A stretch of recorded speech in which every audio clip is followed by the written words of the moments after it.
On 4 July, no vote for Labour.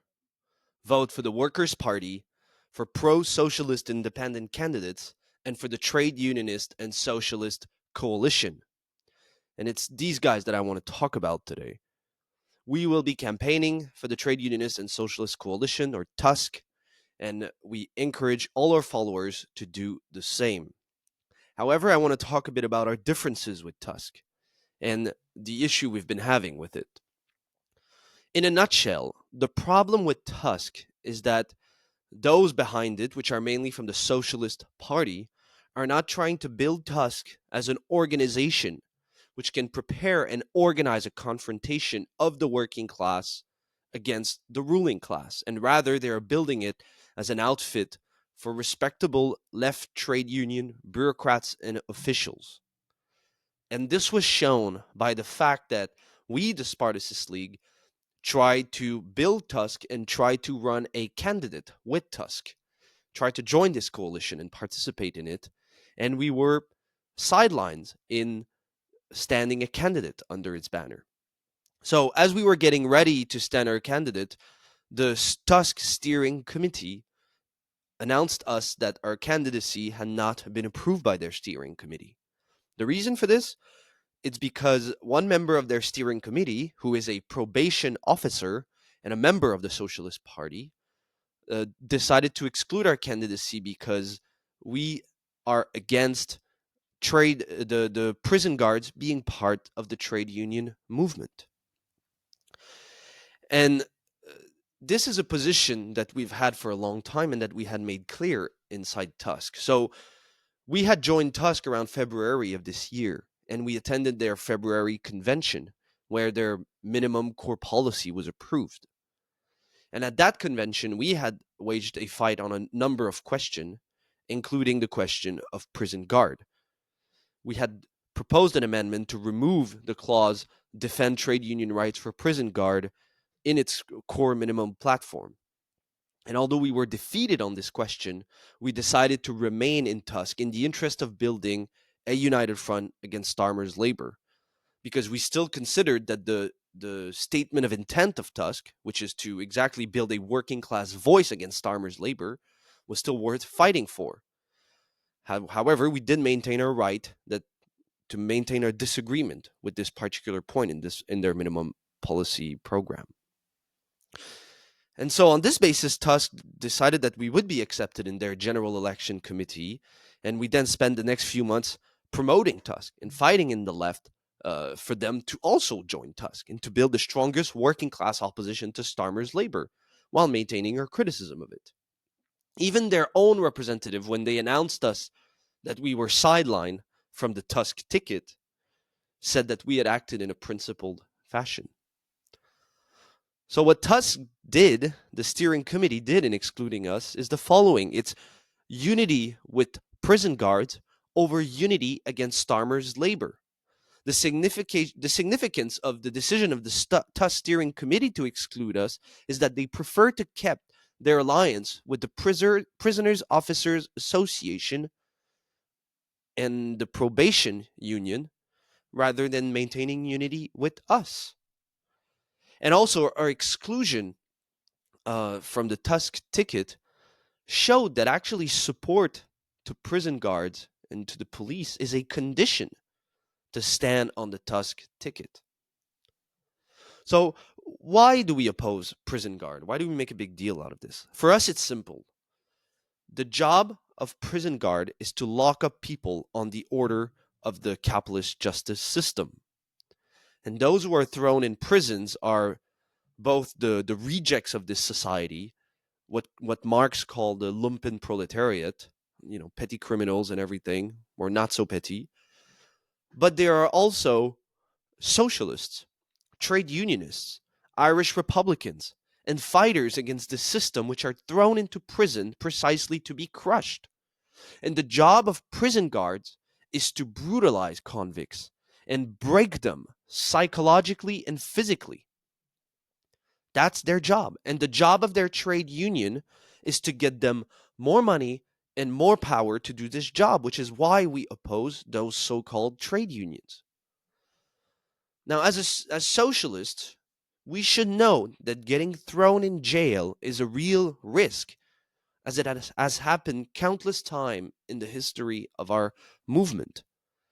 So, to defend prison guards, or worse, to include them in socialist organization is completely mad. Think of Tusk.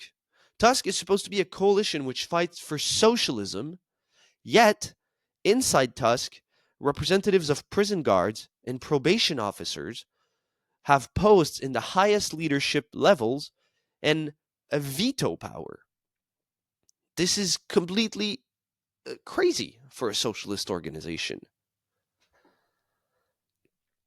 One of the arguments that was told to us is that their representatives in the prison officers association or in the probation officer union could not justify to their members the inclusion of a group who opposes screws and cops. Right. Well, what do you think these same trade union representatives will say when striking workers are thrown in jail and beaten up by these trade unionist members? What do you think these representatives will say when prisoners rebel against prison guards, as it happens in prison riots? The problem with Tusk's defense of prison guards is that with trade unionist rhetoric, it ends up siding with state repression against the revolt of the exploited and the oppressed, who are necessarily thrown into prison. So, at the Tusk February convention, we had argued that this position was an obstacle to building a united front against Starmer because it divides the working class. You cannot unite the working class while defending the force of state repression, which are directed at the working class.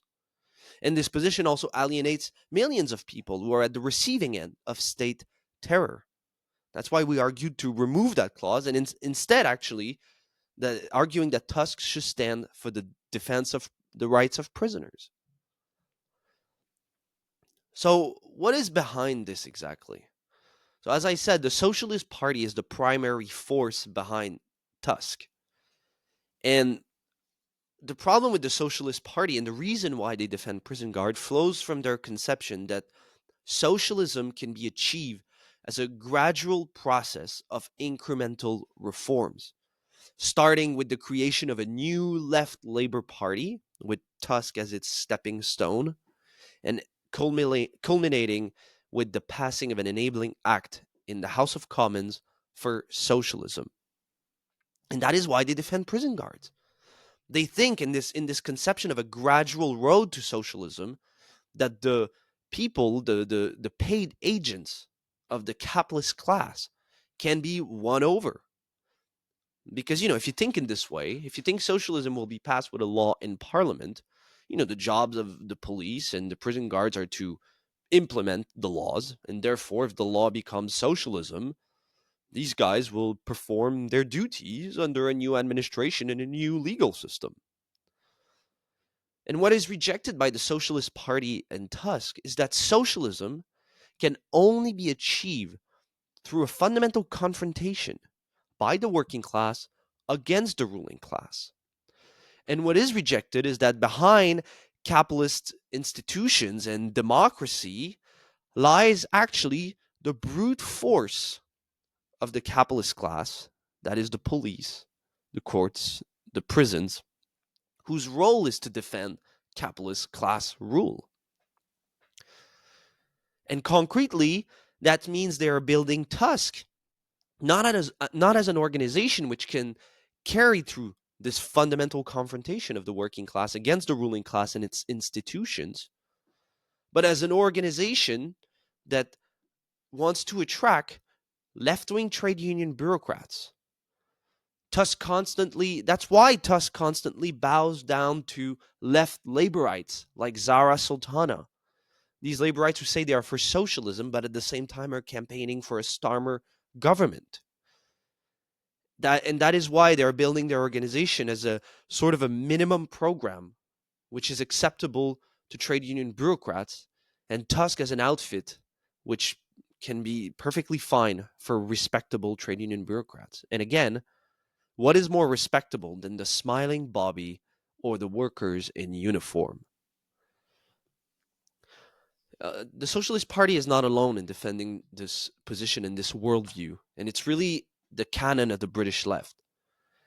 And really, this idea that you can get socialism gradually, peacefully through parliament, and that cops and prison guard can be allies in this struggle, really plagues the left in general.